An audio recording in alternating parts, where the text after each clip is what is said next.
Good day, everyone. My name is Rachel Babalola, and this is the Center for Creative Development Strategies.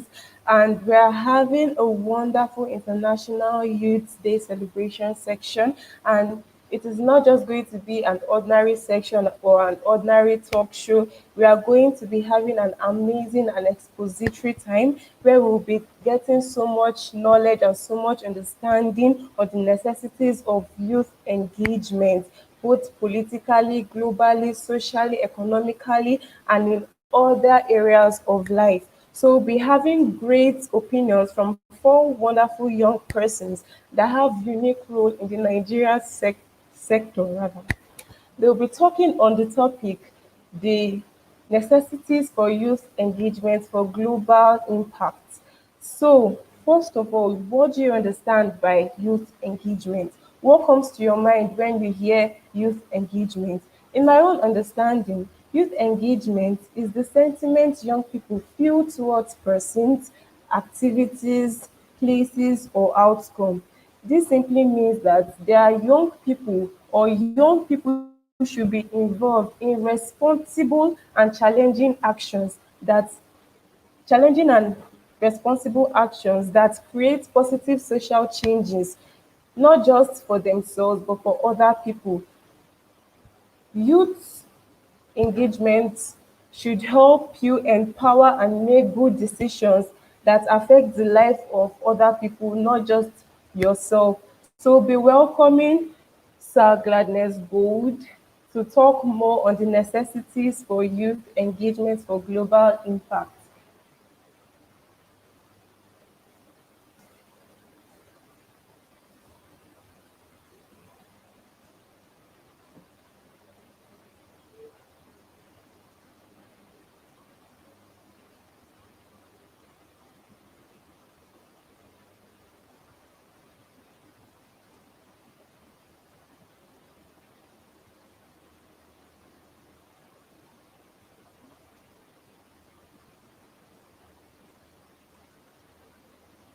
Sir Gladness Gold.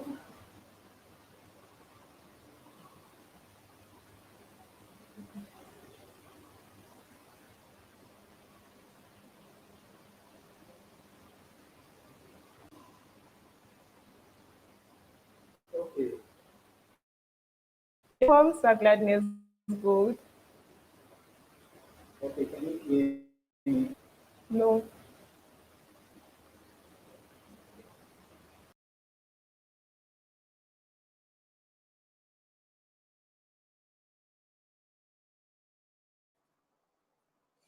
Okay. Hello there. Good afternoon. Thank you, Rachel, for um, the opportunity. I'm happy to be here today. It's an awesome one. It's an awesome one. Let me first of all use the opportunity to say a happy International Youth Day to every youth like myself out there. It's really, really awesome. This year's International Youth Day theme is specific, is spectacular in that it's talking about every youth coming together. It's talking about our engagement, how that we can do one thing or the other to improve world system, improve um, basically the world in every facet of life that we find ourselves in. So majorly every part of world leadership and world um, what's the word now? World engagement happens to involve us. And today I'll be speaking on youth. I'll be speaking on the necessity of youth engagement for global impact in leadership. I believe that you would be following me. You'll just go with me as we um, do this together. So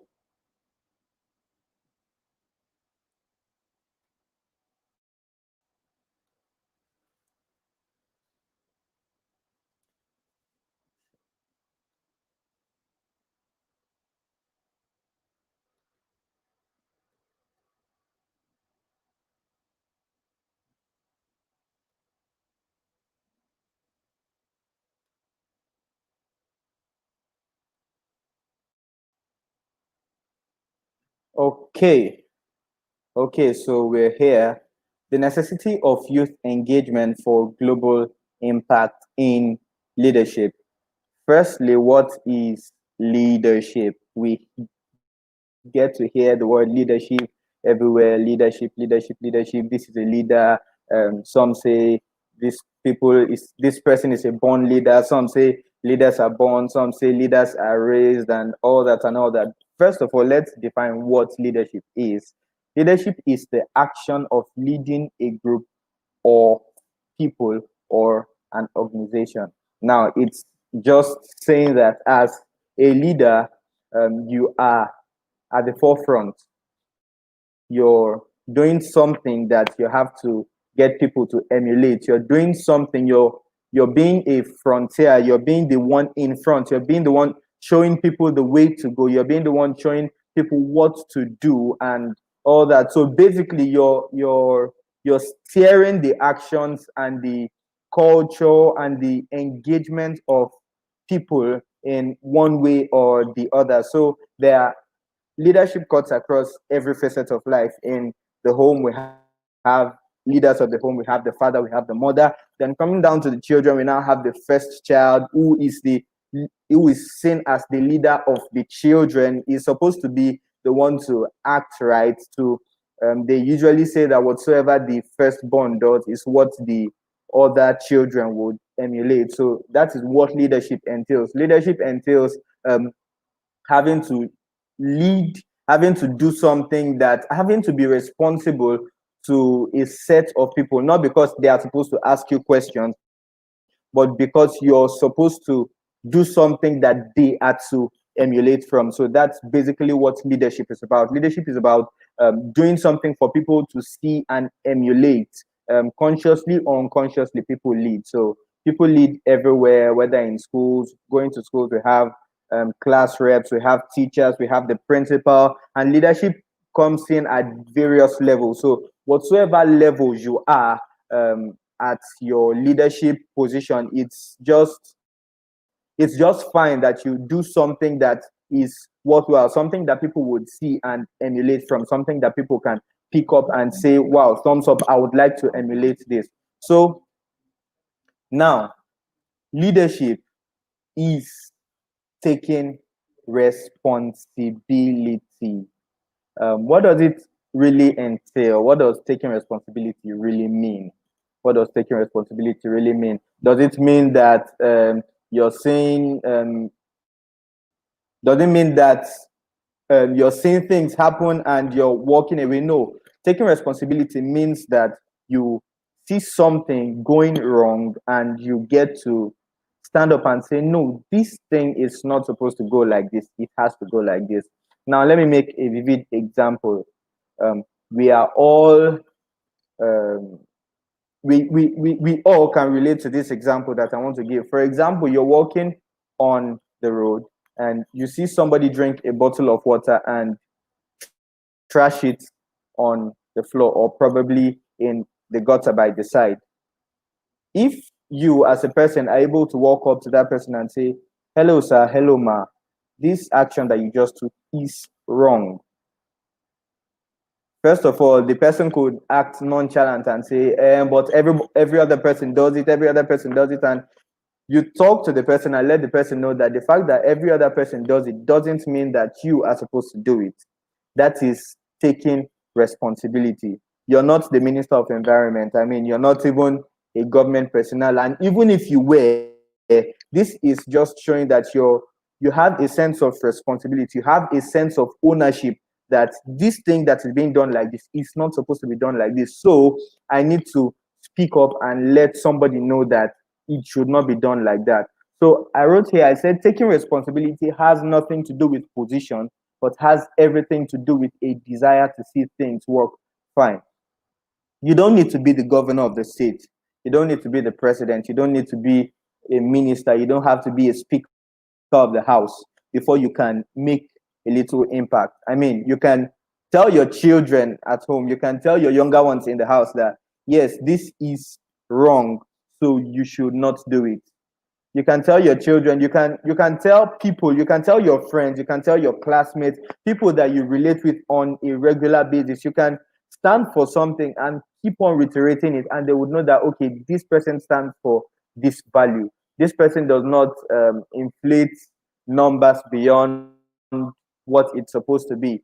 This person does not take what is not his. This person does not deceive people, does not defraud people to get something from them. So that is what taking responsibility is about. It's when you're in a leadership position, possibly you're leading a set of people, a group, or something, that is fine. It's now bent on you to know that yes, but without being in a position, in a leadership position, also see that you have a role to play in leadership, because leadership is not just the person in front. Leadership also has a lot to do with the people that are following. So once we're able to take responsibility, then we are taking we are taking initiative and getting into leadership. Now stop shying away that others would do it. You know, as youths, let me use a case study of Nigeria where I come from. As youths here in my country, Nigeria, we tend to leave a lot of things and say, yes, it's not in my jurisdiction. The government should be able to do that. The government should be able to do that. This other person should be able to do that. That other person should be able to do it. But leadership is about taking responsibility. Stop giving excuses. Stop giving excuses. And they say that leaders, youths are leaders of tomorrow.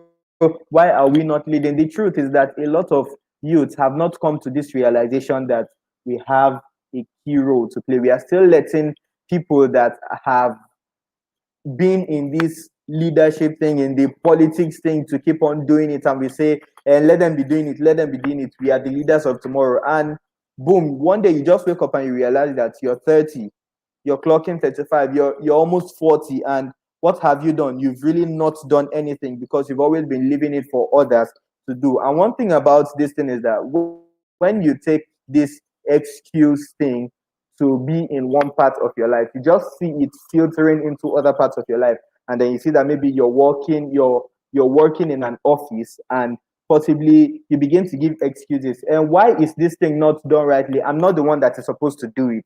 So the person that some other person will do it. Why is this bucket not properly fixed, not properly placed in the house? You think that and the other person will do it, my brother will do it, my sister will do it, and you see that things don't go right because you're giving an excuse for this other person to do it. That other person is giving an excuse for you to do it. So if everybody keeps on thinking that the other person will do it, it would end up not being done. So remember the other slide, the previous slide before this. Leadership is about taking responsibility. So be responsible for everything that has to do with you. Be responsible for everything that has to do with things around you, and not just things around you, but also look at what you can do to add some value. Stop giving excuses. Rise up and take that step. Do that thing now. Leadership is an action, not a position. Coming back to use my country as a case study again, we see a lot of things in leadership sectors, and we are like, but these are the leaders now, these are the leaders, why are they not doing the government is this road is bad, why is it not? And we keep on calling, and the truth is that there are a lot of people that do not understand the fact that being in a position, being the leader of a group of people, doesn't necessarily mean that you're carrying out your leadership functions. Now, carrying out your leadership functions is an action. Being seen as the leader of a group of people is a position. So you can be seen as the leader of a group of people, but yet you're doing nothing. And everybody is just like, okay, this is our paramount ruler. This is our paramount ruler. But now, what qualifies you to actually? You're just sitting on that seat every day. You wake up and stretch. I am the paramount ruler, and you come out and everybody greets you, hey, paramount ruler, and all that. But when they now say, okay, what has been your impact to society? There is really nothing. There is really nothing. So you can as well be a leader without being in a leadership position. You can take initiative on your own.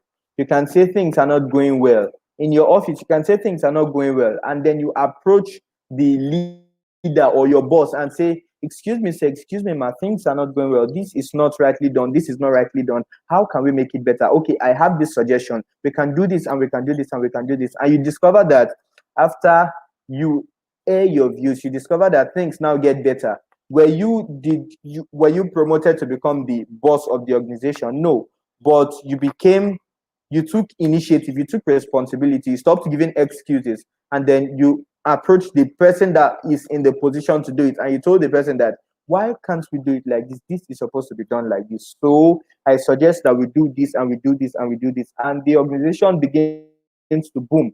And wow, all the praise, they might not even praise you, but the thing is that there is this sense of satisfaction, this sense of fulfillment that comes to you when you take some leadership actions without you even being in a leadership position. It just lets you know that you are responsible. Where are you looking to anticipate change? Start doing something about it now. Stop saying that I will do it tomorrow. Stop procrastinating. Do it now. There is a popular Nike, the Nike slogan says, just do it. Nike says, just do it. So stop giving excuses. Rise up now. You are still young. We are still young. We have a lot of time on our hands. But the amazing thing, the surprising thing about knowing that we have a lot of time on our hands is that if you take this sentence, we have a lot of time on our hands, and we just think that we have a lot of time on our hands and we don't do anything. We just say that before we notice that we don't have time anymore, the time has gone so far that we might almost not be able to make any remedy to it.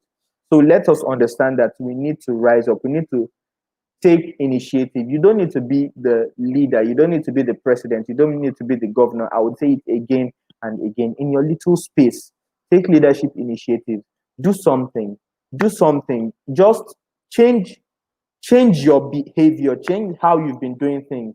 They say that it is only madness to keep on doing something over and over again and you expect a different result.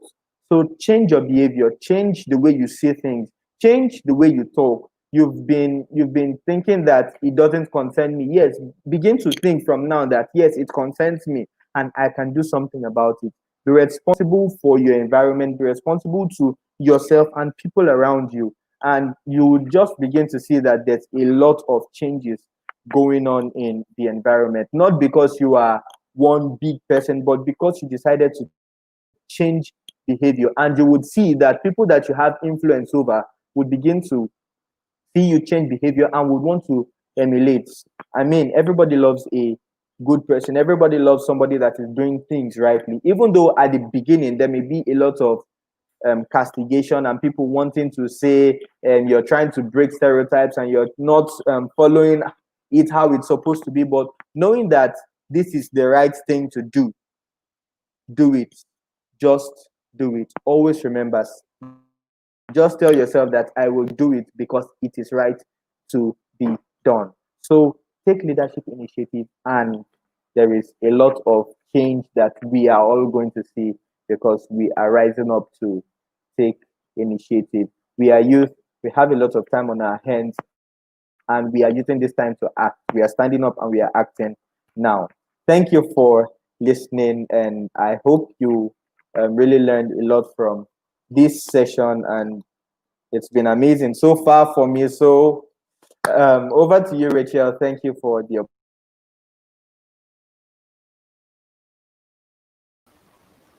Thank you so much, Sir Gladness Gold. Thank you so much. We really learned a lot on leadership. He said leadership is taking responsibility. Stop giving excuses. All youth have a key role to take in this society. Remember that. Make good use of your time as a youth. Leadership is an action, not a position. Thank you so much, Sir Gladness Gold.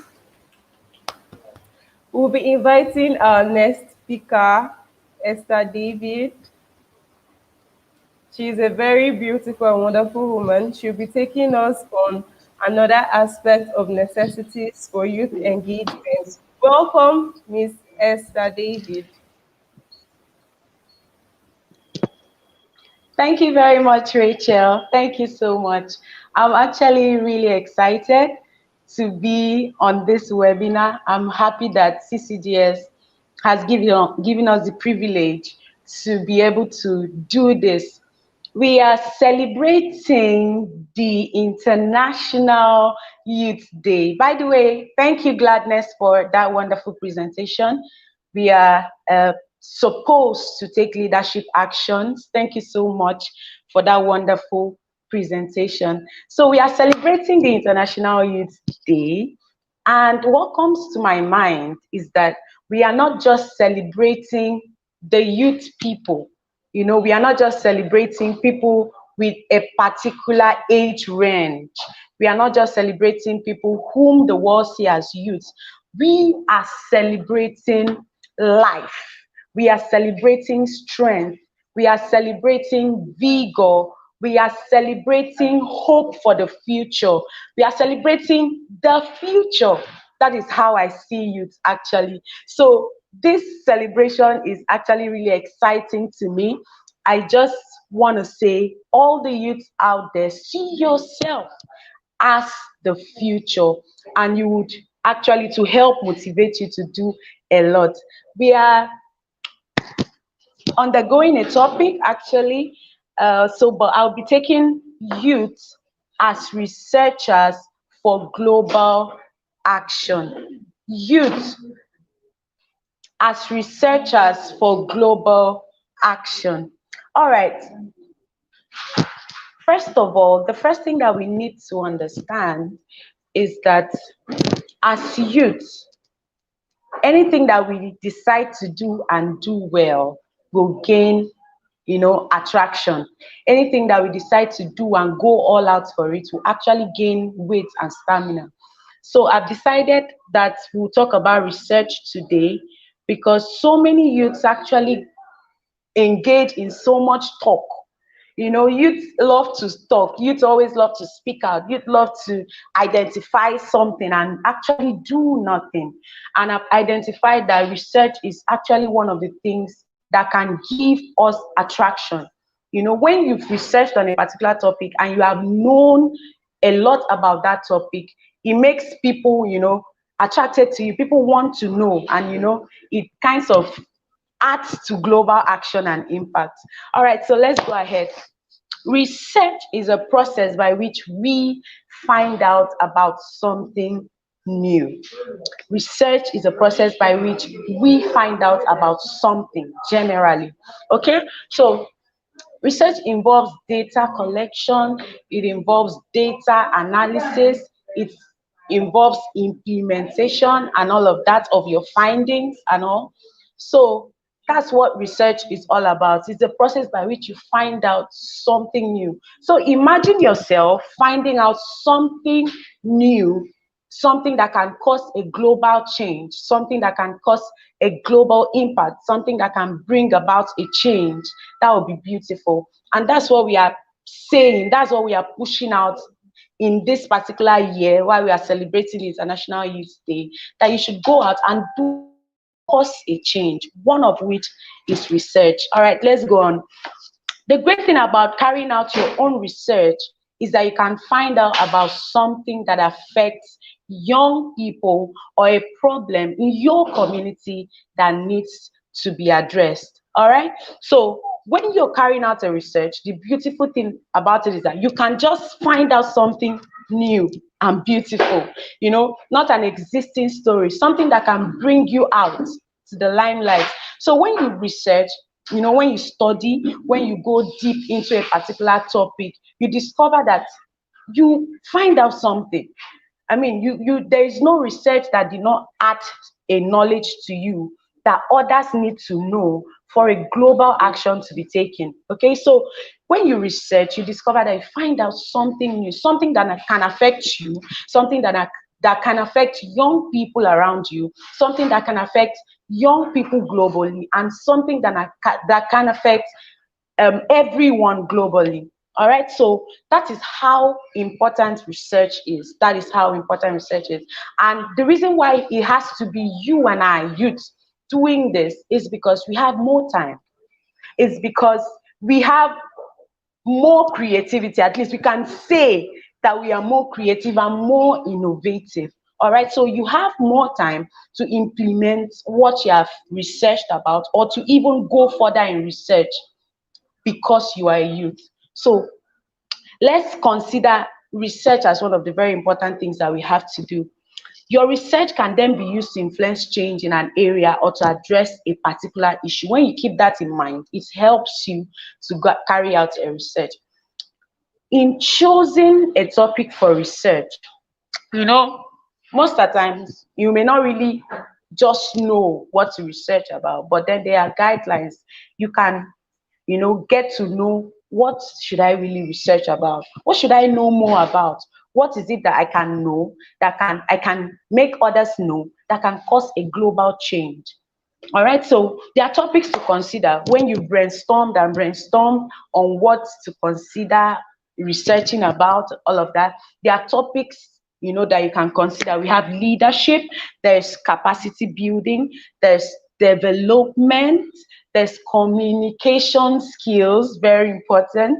There's education, self-esteem, mental health. Mental health is very, very, very important. It's a topic that, can give you attraction, can cause, something different to happen in our society if you dive into. We have internet and social media. That's like one big topic. We have politics, sex education, and a whole other life skills and all of that. These are topics that you can pick out and then engage in a research for the purpose of global action. All right. Most times you can ask, what will our research do? Like some of the times when I'm encouraged to research on certain topics, while I research, I ask myself, what exactly is this research really going to do? I mean, aside my table, aside my documents in my systems, who else? I mean, how is this really going to affect the people around me? Not to talk of globally and all of that. And then I find out that if you do not give yourself that self-motivation, you may have reasons to leave your research, and at the end not achieve what you were meant to achieve. So what will our research do? Your research is an important tool, very important tool. These days when we want to research, we go online and we work with other researchers. So, I mean, even if that is the only thing that your research does, then it has done a lot. You need other researchers to even research. That's how important your research is. It's an important tool. It can be used to influence change in an area. Most of the times, research or something that you found out from a research may not really give a direct impact, but can cause something to happen, that will cause something to happen. It can raise eyebrows, it can make people curious, it can make people want to know, which will in the end lead to a change, not just locally but globally. Your research can actually address a particular issue. Yeah, you can do a research and then you find out that, wow, just like the areas that we listed, maybe you pick out politics or leadership, for instance, and then you discover that, wow, because of what I decided to do, I found out this, and this can actually now be done. Okay, so your research can address a particular issue. Let's say, for instance, COVID-19 pandemic is what we are trying to fight against. We are trying to win the fight against it. And during this period, a lot of people, including youth people, have indulged in research, trying to understand what sort of disease is this, what can cure it, and all of that. A lot of research going on. So let's say one day a youth just comes up with a permanent solution to the pandemic. You can see that that research has has addressed a particular issue. All right, so these are the things that should encourage you, go ahead with your research. It could just be yours that will bring about the global change or impact that we are all looking for. It is very important to always keep it in mind that your research is not useless. Yeah, your research is a very useful tool. Ask yourself, what do I want to change? Why do I want to change it? You know, those should be your motivation to research. If you want to look at how much research has been handled in the past, you may not want to do more research, but you know, your drive should be, what do I really want to change as a youth? What do I have, what, you know, the capacity to change if I could? Why should I, you know, indulge or involve myself in causing this change? You know, ask yourself, do you want to influence the society? How? Is it politics wise? Is it the economics? Is it socially? However, ask yourself what you want to influence, why you want to, and this will motivate you to carry out a research that will cause a global change. All right. So finally, I said here that global impact should be your drive towards research and learning. I mean, always look at the bigger picture. This little study I'm doing on this topic, this little thing I'm doing on this topic, how is it going to change the world, the universe? How is it going to affect the things that are happening, you know, in the wrong way? How is it going to cause a positive change? These things should be your drive. So when you need a drive for research, remember that it could bring about a global impact, which will definitely cause a global action. I mean, a move will be made because of your research. So research is one of the most, you know, one of the things that we can use to not just give ourselves as youth attraction, not just increase our creativity and innovations and learning and knowledge, but to cause a global impact. I hope that, I mean, this has added something to your, you know, bank of knowledge. Thank you so much, CCDS, for having me. Thank you, Rachel. Over to you. Thank you so much, Miss Esther David. We learned a lot from you on research. And she said research is an important tool for youth because it can be used to cause positive change in the society. So you all youths out there, learn to research to make positive impact in the society. Always look at the bigger picture, how your research, how whatever you do affects the society positively. Thank you so much, Esther David. We really do appreciate. Thank you for having Thank me. you so much. All right, we'll be calling on our next speaker, Treasure David. Sir Treasure David.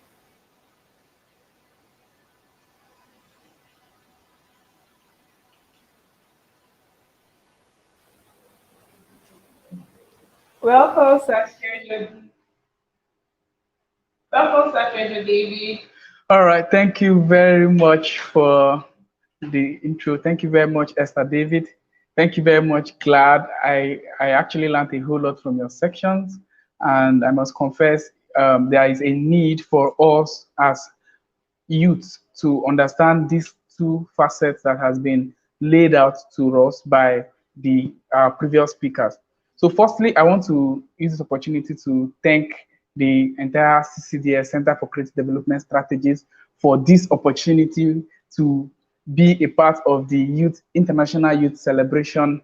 And I also want to use this opportunity to wish every youth out there a happy International Youth Celebration, happy International Youth Day celebration. All right.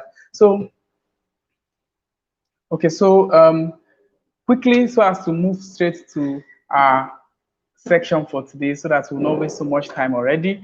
All right. So firstly, I want to ask a question to each and every one of us out there, and to every youth out there. Firstly, I know the issue of who is a youth and why am I called a youth, or who is called a youth, what age bracket and all of that. I think that's one challenge that most persons do have, because someone at 40 will be feeling I'm a youth. All right, I think the matter of being a youth actually depends on your capacity, your ability to convert what you know or what you have been able to do, your ability to convert what you know and what you feel is not right to results, how you can actually translate thoughts and situations to produce positive results, not just positive results, your energy, the ability, the strength. I think that's what quantifies, or that's what guarantees that you're actually a youth per se. All right, so as not to waste so much time, as I said earlier, firstly, I want to give this story, just a very short story to each and every one of us. An engagement, a conversation I had with a friend earlier last week, and that conversation changed my mindset, and it's going to be ushering me in to my statement, to what I'll be teaching on today. Okay, so firstly, I met a friend of mine back as last week. I was in a conversation with him, and while we talked, he mentioned something to me. He was complaining actually about Nigeria, and he was just complaining so bitterly. He was complaining bitterly, was telling me about how the country was bad. And although I concurred, because yes, we may think, yeah, the country seems bad, the pandemic and the whole economic situations and all of that.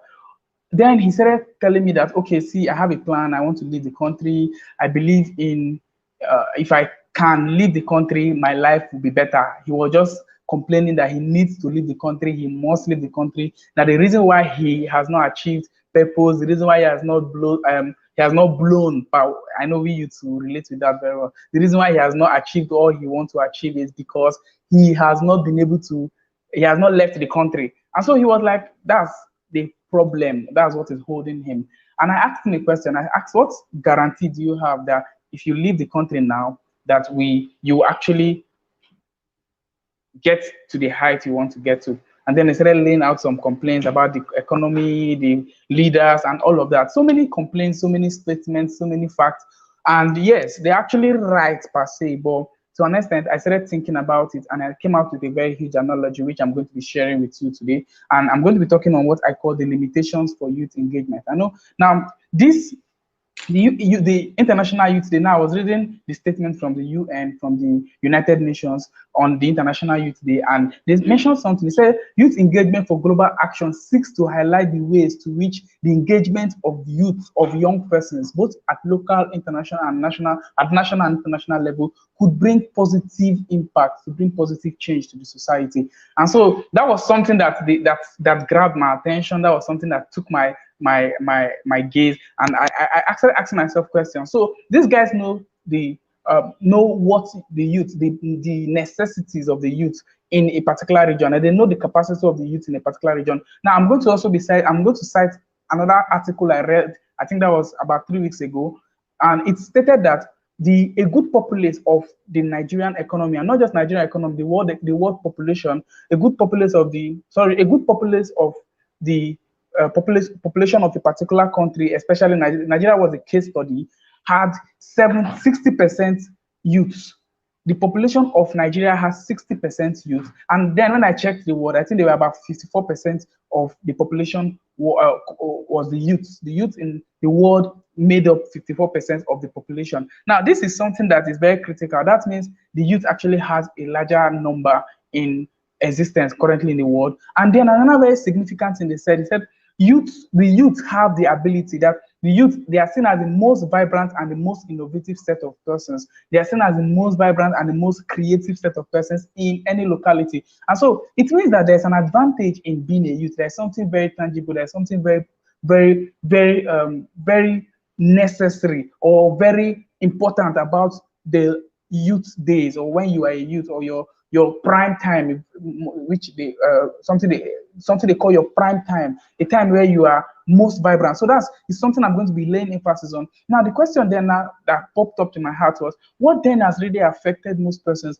What then has really made most young persons out there who are youths, most youths out there, to really bring out these potentials in them, to really bring out this capacity in them, to really bet forth who they really are, to become very creative, to become very innovative, to become even what they ought to be as young persons, and add value to the society. And that's what the UN is actually focusing on. That's what the United Nations is actually telling us, that we have recognized the youth, and we are advocating for the youth to be engaged in government, in politics, in social reformation, and every sector of the economy, to bring about economic growth, because they have said that the youth are the one of the most productive set of persons. And so this is something that we can hold our hands on then and ask ourselves very significant questions like, why then have the youth in our country, in the world at large, not really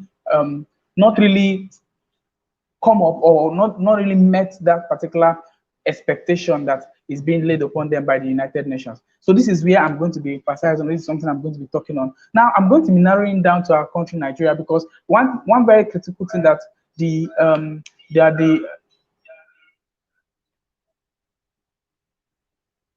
all right. So now one very critical thing that was mentioned. All right. Sorry.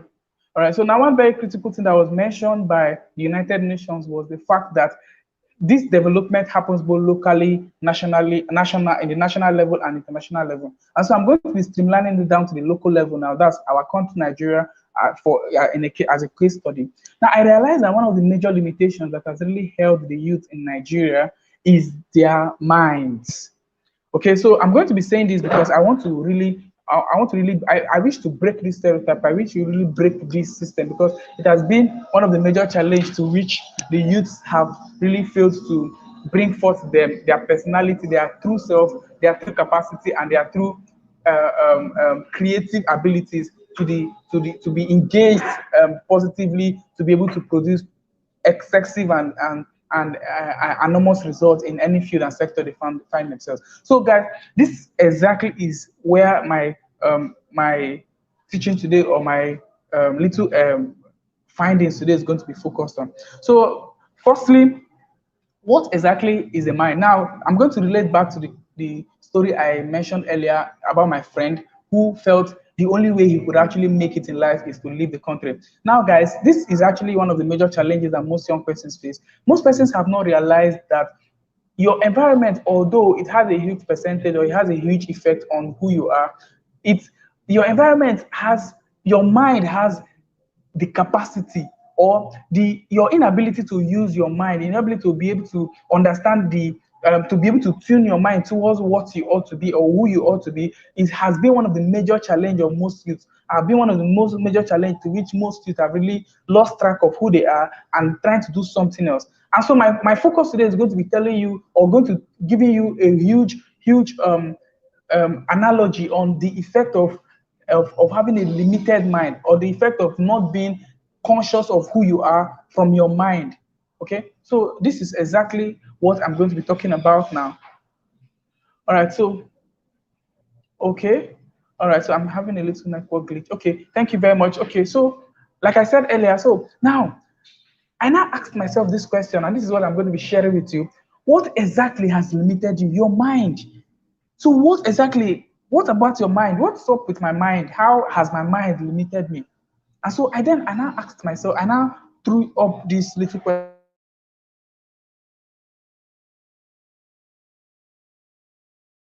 This is the answer I got. One of the answers I got was your mind. All right, thank you very much. Okay, so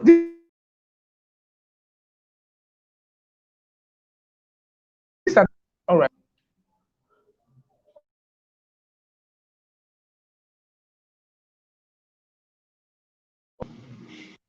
I'm getting a particular call and I'm trying to.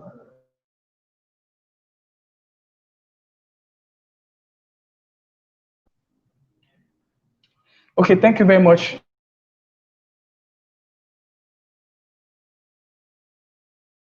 All right, so let me continue. Sorry for the glitch. Just a little. Okay.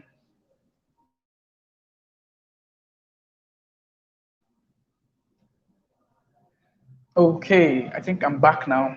Sorry for the network challenge. Okay, so like I said earlier, your mind is one of the major limitations that most young persons have faced over time has been their capacity, the capacity of their mind. Most often persons will tell you, if you want to build your life, build your mind. If you want to build your life, I will repeat that again, build your mind. And so it's expedient that most persons spend time. You spend time to really build the capacity of mind, to be able to shift your focus from what the environment may seem like my friend who have always seen his problem from what the economy can give, has always seen the roadblocks to his problem from what the country can give to him, from what the society can give to him. But he has failed to shift his mind to understand that most often the country may not give you anything. Most often the country may not even give you an opportunity to get anything. But if you can understand that you are a solution and become a solution to the country itself, relevance, you actually get that you actually achieve that purpose to which you actually desire, and you actually gain even more from that particular action. And so it has been said over and over that one thing that has really helped people from really achieving success, the fact that they have failed to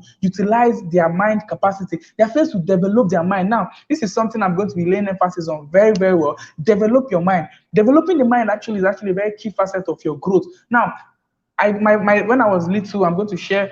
When I was little, my dad always said this. He said, "Treasure, your body you have a tripartite body. You have a tripartite being. You're a tripartite being. You have your body, you have your soul, and you have your spirit."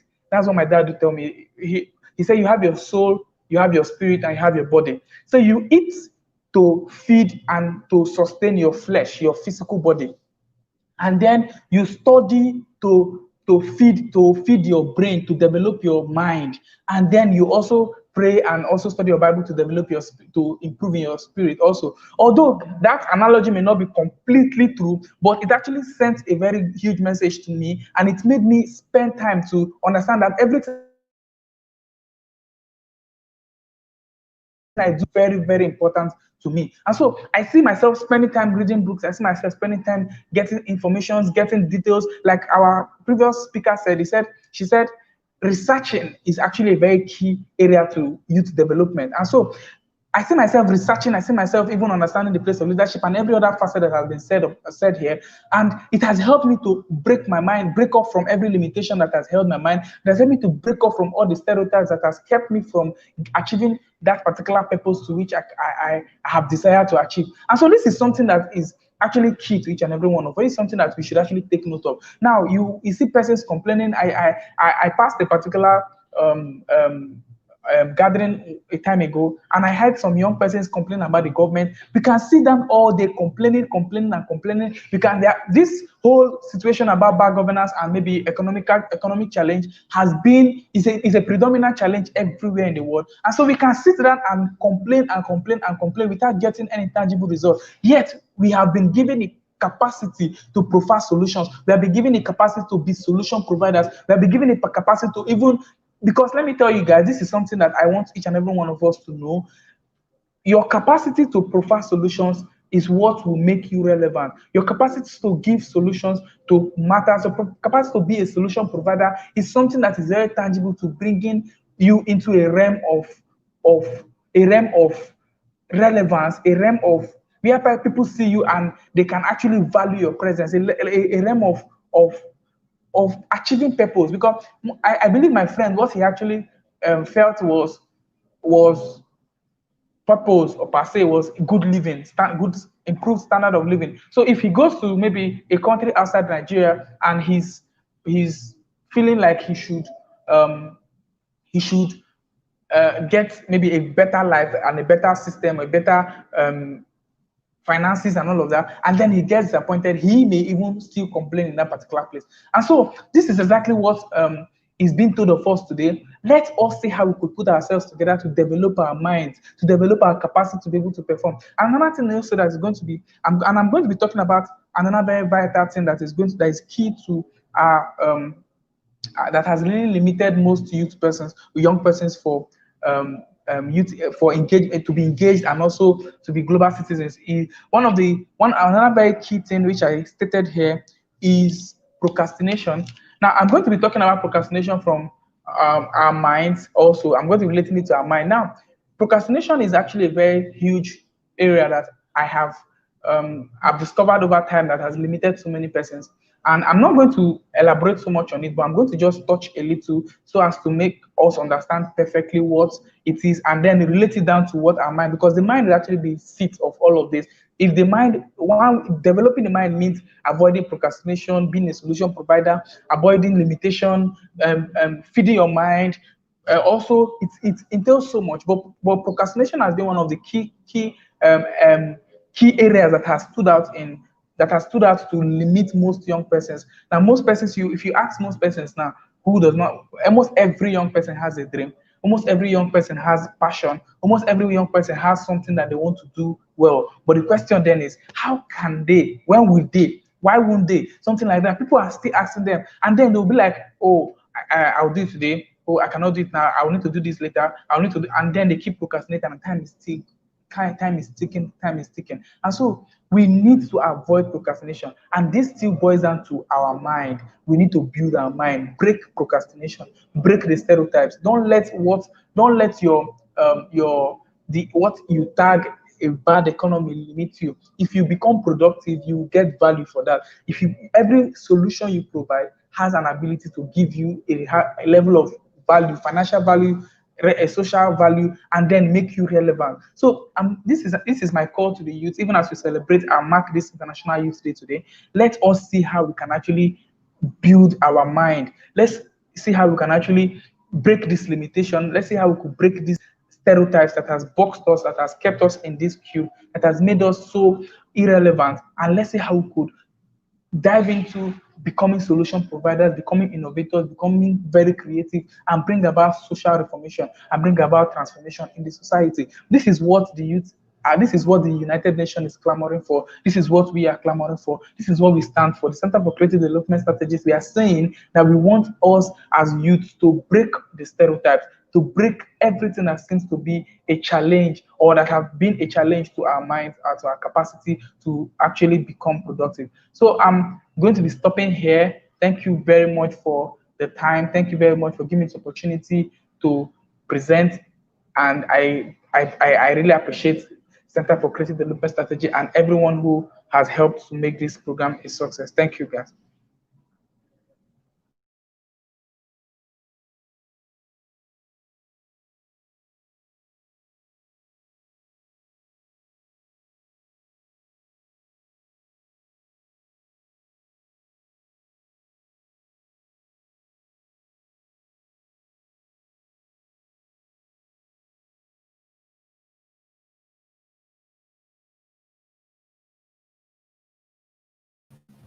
Thank you very much, Treasure David. Thank you so much. He taught us a lot.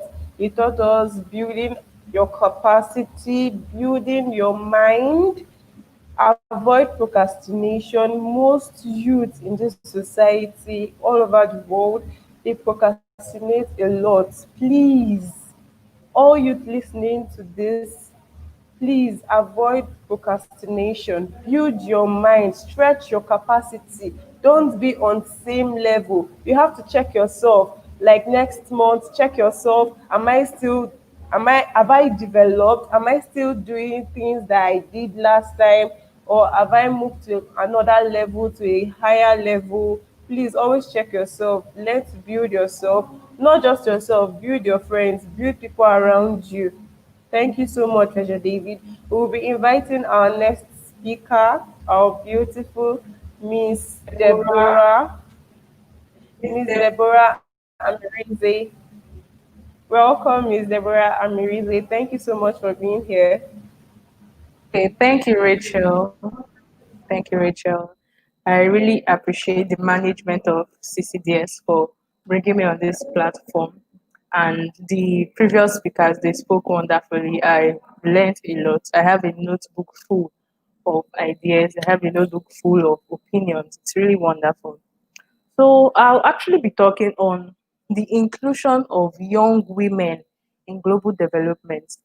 They've talked on the inclusion of youths generally in global impacts, but I want to streamline it to young women because, as you can see, I'm a woman, so I like to bring it down to what affects me personally. Okay, first of all, in our society today, we see a lot of youths being carried away by unimportant things, and I'm like, we are here advocating for youths to be included in global impact, and some of the youths are being carried away by unimportant things. I was reading something some time ago of about half of the girls, and like male and female above the age of 18, are sexually active. I saw something about 4.4 million, not thousand or million adolescents undergo abortions every year. Are those the persons we are advocating for their inclusion?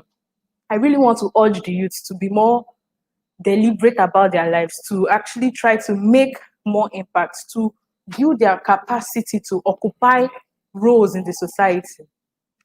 So we all know the popular saying of give a woman a house, she turns it into a home and all that.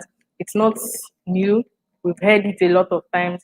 So with that foundation being laid, I would like to really point out the fact that when you give a woman something, it's inherent in a woman. They know how to carry people along. They know how to bring gold out of the mine. So there are special challenges facing women between the ages of 15, 25, generally young women. You see women, young girls, young women being heavily burdened with household responsibilities, first of all. So when they are being burdened with this kind of responsibilities, we when they are being burdened with this kind of responsibilities, the when they are being burdened with this kind of responsibilities, we see that most times they barely have time to think of any other thing. From the market to the kitchen, cooking soup, from cooking soup to cleaning the house, from cleaning the house to taking care of siblings, from taking care of siblings to attending to parents' need and all that. So we see them that they barely even have time to think of their own lives. So I'll really urge young ladies to, out of that busy schedule, I can't exactly say don't do house chores, don't take care of your families and all that. No, it's not even possible. But out of that busy schedule, try to see how you can cut down and try to figure out how it will work for you, how you can build yourself in different ways. Because there is more to life than the kitchen. Before now, people used to always say the place of a woman is in the kitchen. But my dear woman, my fellow lady, the place of a woman is no longer in the kitchen. If you're still in the kitchen, I'm sorry to disappoint you, you're the only one there. So you have to diversify, be in the kitchen, be in the boardroom, be on the plane, jetting out to a business meeting. Make more impact in your life. Kitchen, kitchen, kitchen. Almost everybody now knows how to cook.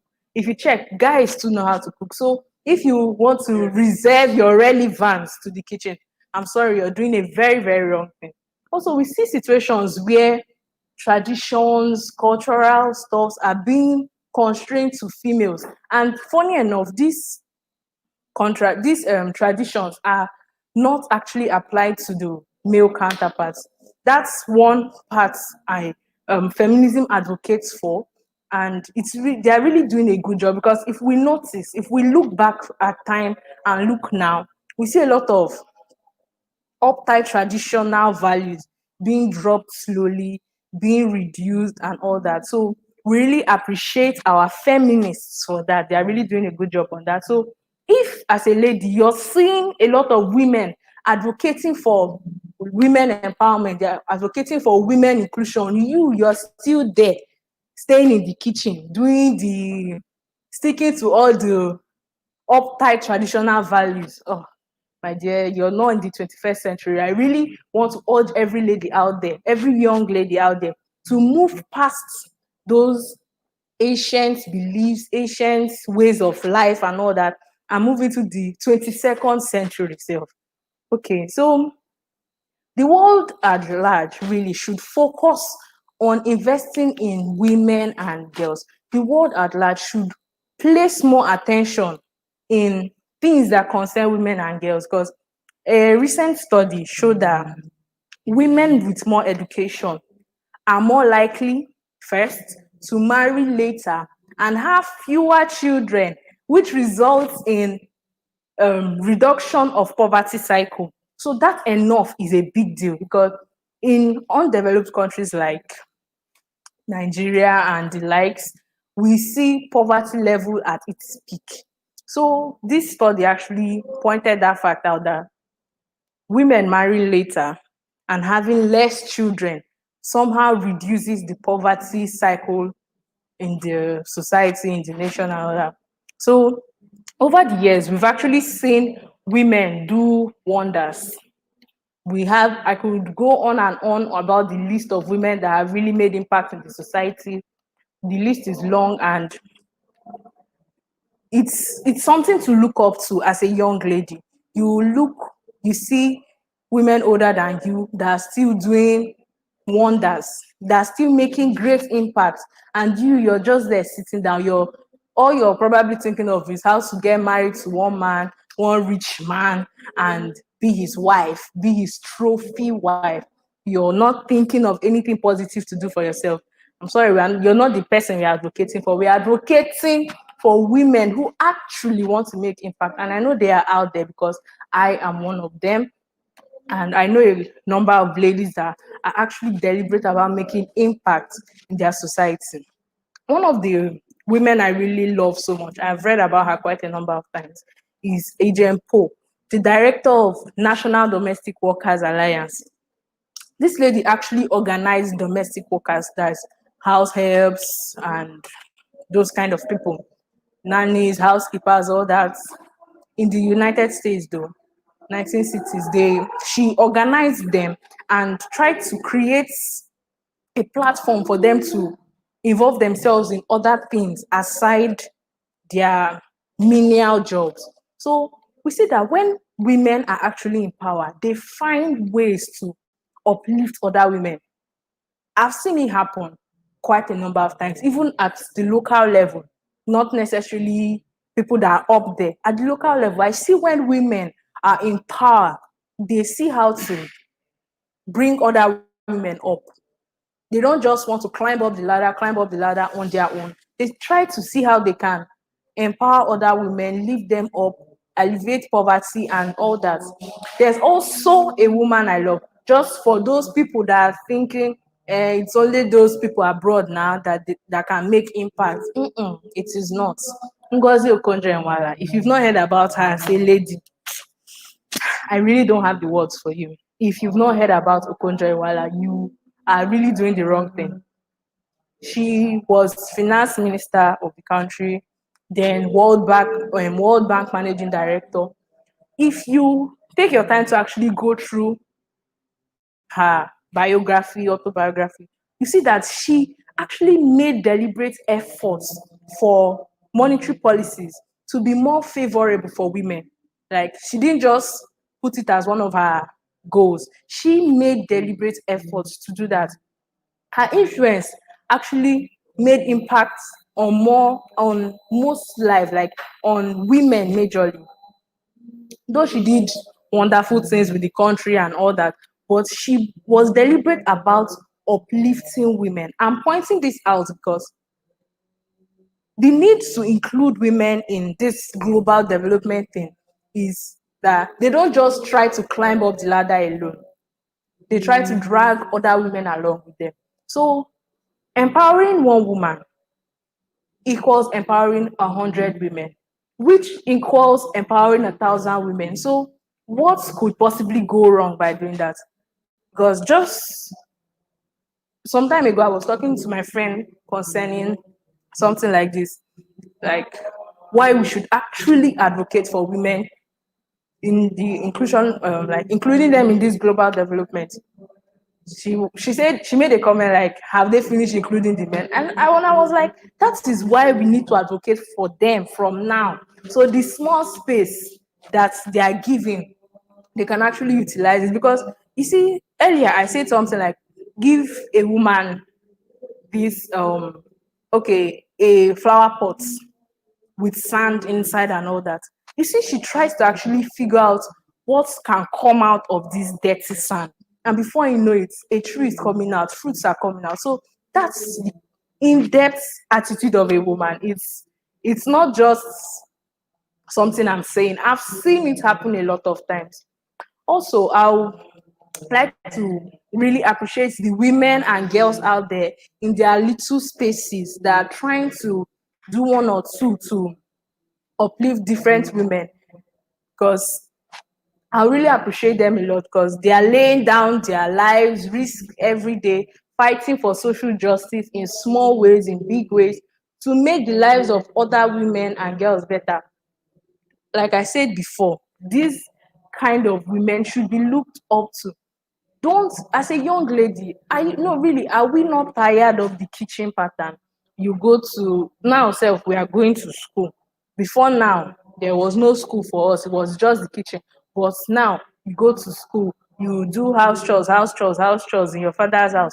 Next thing, you're bundled into a man's house, you continue the process of house chores. Like, is that life not boring to you? I really, personally, I love to explore, but I don't know if it's everybody, but personally, that's what I love to do. I really try to not imagine myself in that kind of stereotypical life, like really house chores, house chores, house chores, like nothing extra, nothing new.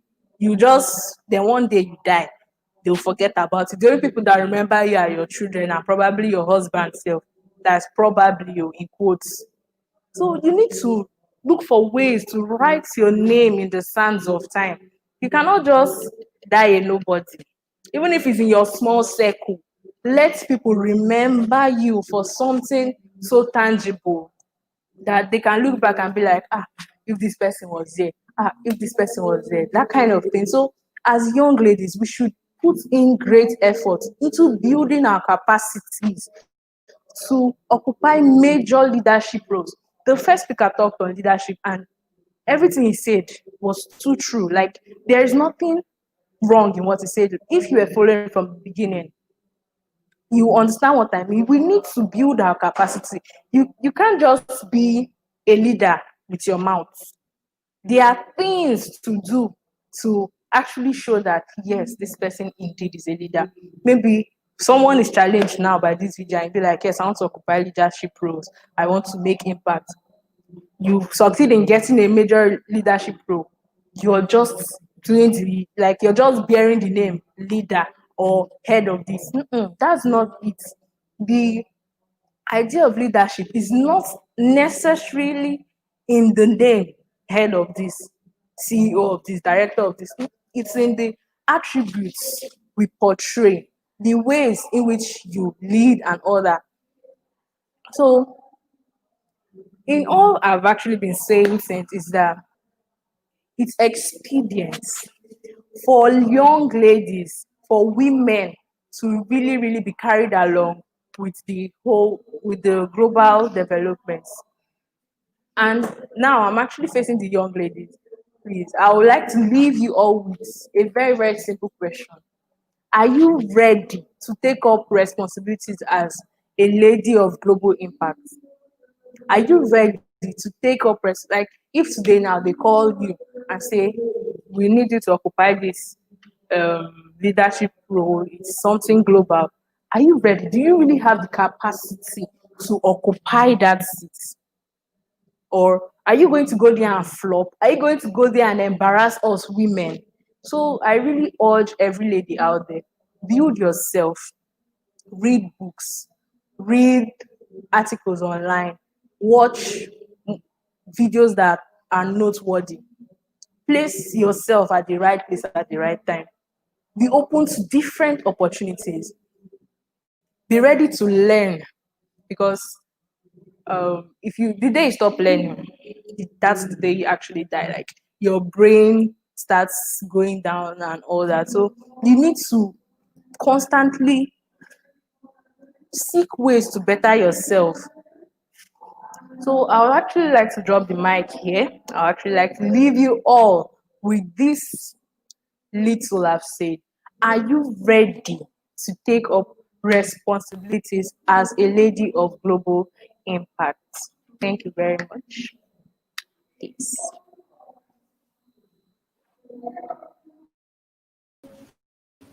Thank you very much, Miss Deborah Amirile. Thank you so much. We really do appreciate your words. I believe your words have inspired most female youths watching this. I really do appreciate you a lot. You've just inspired me, like, for the females out there, don't just be a wife in the kitchen or a woman in the kitchen.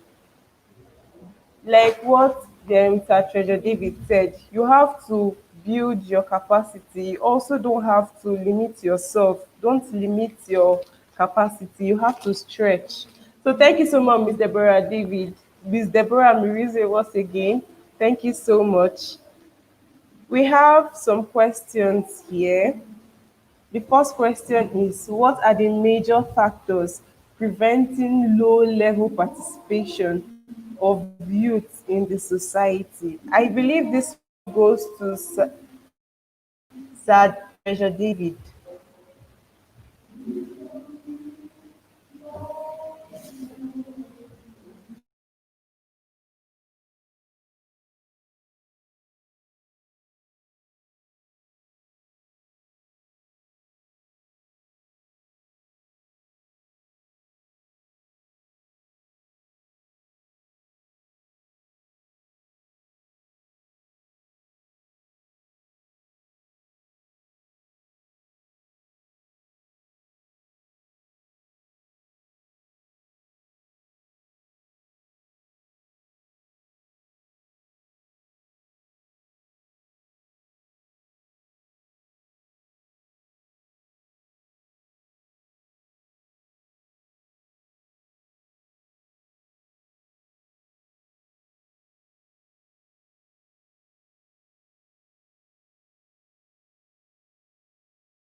We can't hear you, Sir Treasure David.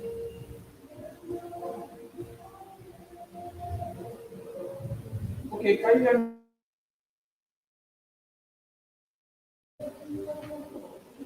We can't hear you, Sir Treasure David.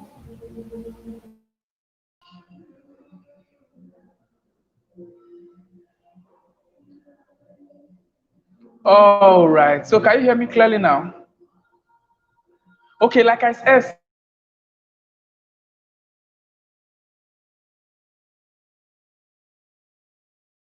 sorry for that. We actually that has major factor that has really hindered the participation of youth in the society, and one of which I said was the mind of most young persons, the mind capacity of most young persons. Now, let me just give an instance. If you take a young person in Nigeria or any other country, developing country, for instance, and take them out to maybe a developed country or a very different country, you realize that it's just looking like something broke off. It's not looking like there was a break off from their mind. Okay, and so it's the mind, the capacity of their mind actually has the ability to change their perspective and give them a projection towards societal change also. And another thing also is the environment. Like I said, it's almost related. They're all interrelated actually. The environment also. Now the environment can come from two angles: the society, that's the economy, and maybe the structure and the system that govern that region, and then also the um, and also the um, personal background of that particular system and that particular area. So that's one. Those are two major areas that can actually avoid societal impact and societal engagement from the youth. Thank you so much, Sir Treasure David. Thank you so much. I believe the person that asked this question understands now. Thank you so much, everyone. Thank you so much, Sir Gladness Gold, Esther David, Treasure David, and Deborah Amirize. Thank you so much for giving us this great knowledge. Thank you so much. We really do appreciate. I would also want to thank the Center for Creative Development Strategies for organizing this program. We really do appreciate. So thank you everyone for listening to us. I hope you all understand and you're not just living the way you came. I hope you're living with great understanding and impact. Thank you so much, everyone. Thank you, everyone. See you next time.